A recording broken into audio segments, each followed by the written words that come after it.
सनूबर ने अपना पसीना पोंछा और पाखी को कर्टन के पीछे छुपा दिया और दरवाजा खोला तो सामने मुरीद खड़ा था। सनूबर ने एक लंबी सांस ली और बोली, हाँ बाल बाल बच गए रे, और चिल्लाते हुए मुरीद से कहा, अब तेरे को क्या काम है रे? मुरीद ने इशारे से बोला कि अम्मी बुला रही हैं। अच्छा बोलना, थोड़ी देर में आ रही है। दरवाजा लगाकर सनूबर ने पाखी को बाहर बुला लिया। आप ये आपसे एक बात पूछूं, आप मुझे ऐसे क्यों छुपा रही हैं? मैं आपके अम्मी के सामने क्यों नहीं आ सकती? अभी के लिए बस इतना ही जान ले, आप उनके अम्मी के सामने तेरा आना ठीक नहीं है रे। इसके आगे मैं तुझे चाहकर भी कुछ नहीं बता सकती। अच्छा ये सब छोड़, मुझे बता फिर क्या हुआ? नदी पूरे जोश से मुझे बाहर ले जा रही थी। मैं चीखती चिल्लाती रह गई। बाबा और कई आदमी मुझे बचाने के लिए नदी में कूद गए, लेकिन मैं काफ़ी दूर चली गई और अब इतनी दूर आ चुकी हूँ कि आँख खुली तो मैं आपके साथ इस कमरे में हूँ। पाखी के आंसुओं को सनूबर ने पोंछते हुए अपने हाथों में उसका हाथ थाम लिया और उसे सहलाने लगी। आप ही, क्या आप मुझे मेरे घर छोड़ देंगी? माँ बाबा का रो रो कर बुरा हाल हो रहा होगा और मेरा छोटू, वो तो मुझे हर जगह ढूंढ रहा होगा। उसे मेरे बिना रहने की बिल्कुल आदत नहीं है ना। माँ से ज्यादा मेरे साथ वक्त बिताता था। उसकी तो उसकी दीदू में जान बसती है। पता नहीं सबने कुछ खाया होगा या नहीं। घर जाने के नाम से ही पाखी खिल उठी थी और चहक कर बोली, माँ बाबा को तो लग रहा होगा मैं कभी वापस नहीं आऊंगी, लेकिन आप ही जब वो मुझे अपनी नजरों से अपने सामने देखेंगे ना तो खुशी से पागल ही हो जाएंगे। ओहो, कितनी चुमंग भरेली है तुझमें। ऐसा लग रहा है जैसे तेरे पंख लगा दिए जाए ना तो तू फुर्र से उड़कर अपने माँ बाबा के पास चली जाएगी। अरे अभी रात बहुत हो रही है, अपन सुबह चलेंगे ना तेरे घर, समझी? अभी आराम से इधर सोने का। जैसे ही सुबह हुई पाखी जल्दी से जाने के लिए रेडी हो गई। आप ही चलें क्या? हाँ तू इधर इस कमरे में बैठ, मैं जरा बाहर जाके इंतजाम करके आती है। सनूबर अपनी अम्मी के पास गई। ए अम्मी, तुझे नहीं लगता अपन कोलकाता आए और यूं ही लौट कर जा रहे हैं? फिर कभी देखने को मिलेगा अपन को ये शहर? मेरी जान, हमारे पास वक्त नहीं, 3 घंटे बाद अपन की ट्रेन है। जल्दी जल्दी अपना सामान बांध ले और लड़कियों को भी बोल ये करने का। अम्मी प्लीज मेरे को कुछ सामान लाने का है। सुना यहाँ झुमके बहुत अच्छे मिलते हैं। मैं जरा बाजार की रौनक देख के आती है ना। मुरीद को भी साथ ले जाएगी और गाड़ी के वक्त से पहले ही वापस आ जाएगी, और अगर लेट हुआ ना तो सीधा रिक्शा पकड़कर स्टेशन पहुंच जाएगी। प्लीज मेरी प्यारी अम्मी, मानने का ना? अच्छा ठीक है, मुरीद को मेरे पास भेजने का। जरा मैं उसको समझा दूं कि टाइम से तुझे रेलवे स्टेशन ले आएगा। हाँ अम्मी, मैं भेजती है ना। फिर उसने मुरीद को समझाया, अम्मी के सामने मुंह नहीं खोलने का, क्या? पाखी का कोई भी जिक्र नहीं छेड़ने का। अपन जल्द से जल्द उसे घर भिजवाएंगे, समझा? मुरीद ने गर्दन हामी हिला दी और कांताबाई के पास पहुंच गया। देख मुरीद, मैं इन सब छोकरी लोगों को ना लेकर स्टेशन जा रही हूँ। तू हिफाजत के साथ सन्नो को टाइम से लेकर पहुंच जा। देर नहीं होनी चाहिए क्या? नहीं तो तेरी खाल उधड़ जाएगी, समझा क्या? मुरीद ने हाँ का इशारा कर दिया। फिर वो दोनों कांताबाई से बचते बचाते पाखी को लेकर ऑटो से उसके गाँव सिलेरी के लिए निकल गए। गाँव के नजदीक पहुंचते ही पाखी की खुशी रुकी नहीं रही थी। लेकिन ये क्या, सब जगह सन्नाटा पसरा हुआ था। दूर दूर तक 1 या 2 इंसान ही दिख रहे थे।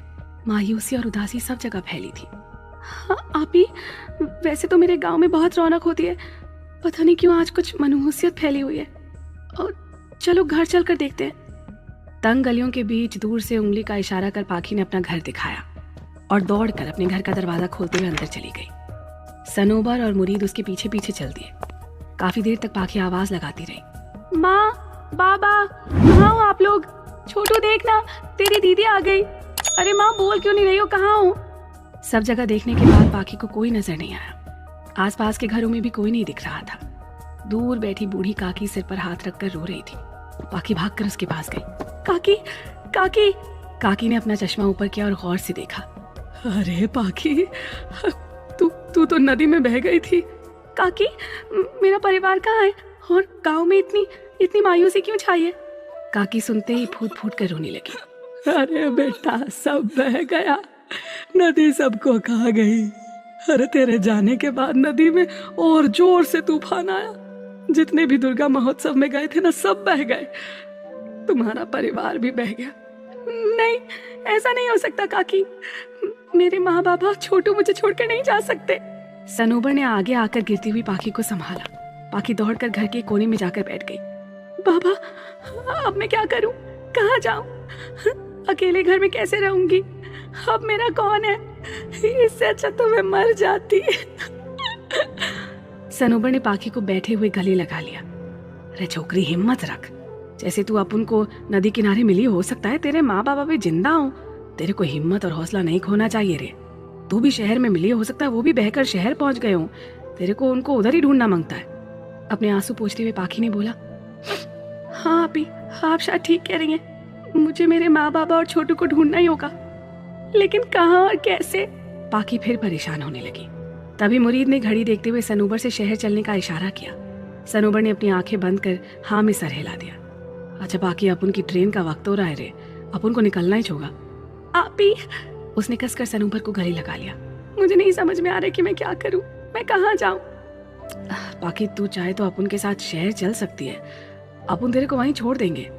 मेरे को तुझे यहाँ अकेला छोड़कर अच्छा नहीं लग रहा है रे, लेकिन अपन की मजबूरी है बहन, मैं तेरे को अपने साथ पुणे नहीं लेके जा सकती।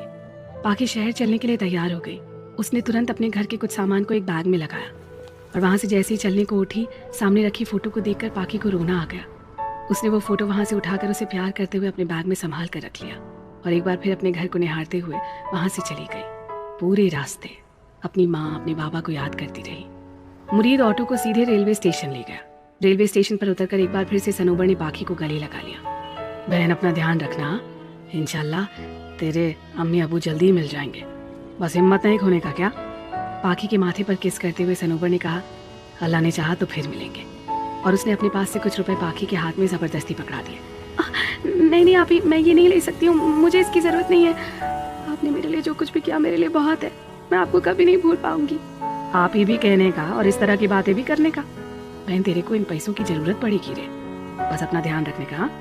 मैं चलती है, खुदा हाफिज। सनोबर ट्रेन में चढ़ गई। पाखी बाय करती हुई सनोबर को देखती रह गई। फिर अपना बैग लेकर पास में पड़ी बेंच पर बैठ गई और अपने बैग से फोटो निकालकर उस पर हाथ फेरने लगी। माँ मुझे नहीं पता मुझे आपको कैसे ढूंढना चाहिए, आप ही बताओ ना मैं कहाँ से शुरू करूँ। और छोटू की फोटो को किस करने लगी। तभी सामने चाय स्टॉल पर दो लड़के खड़े थे। एक लड़के ने सिगरेट मुंह से फेंकते हुए दूसरे को कोहनी मारी। देख देख क्या गजब का माल है, लगता है भाग कर आई है। आंखों से आंसू टपक रहे हैं। चलना, चलकर देखते हैं क्या कर रही है, हो सकता है अपनी दाल गल जाए। दूसरे ने बोला, अबे छोड़ना, देखना थोड़ी दूरी पुलिस खड़ी है, अगर इसने पुलिस बुला ली ना तो लेने के देने पड़ जाएंगे। अब कुछ नहीं होगा, इसकी जवानी देखकर मेरे तन बदन में आग लग रही है। रे भाई मैं तो नहीं रुक सकता, तुझे आना है तो आजा, चलना देखते हैं। अच्छा चल ठीक है। दूसरे लड़के ने पास आकर सिगरेट का पूरा धुआं पाखी के ऊपर छोड़ दिया। पाखी हाथ से उस धुएं को हटाने लगी, उसे घुटन होने लगी। कौन हो आप लोग, यहाँ क्या कर रहे हो? उस लड़के ने पाखी का हाथ कसकर पकड़ लिया और अपने साथ ले जाने लगा। तभी पाखी ने घबराकर पीछे मुड़ते हुए चिल्लाकर कहा, पुलिस! क्या पाखी को वो लड़के अपने साथ ले जाएंगे या उसे पुलिस बचा लेगी? जानने के लिए सुनिए अगला भाग।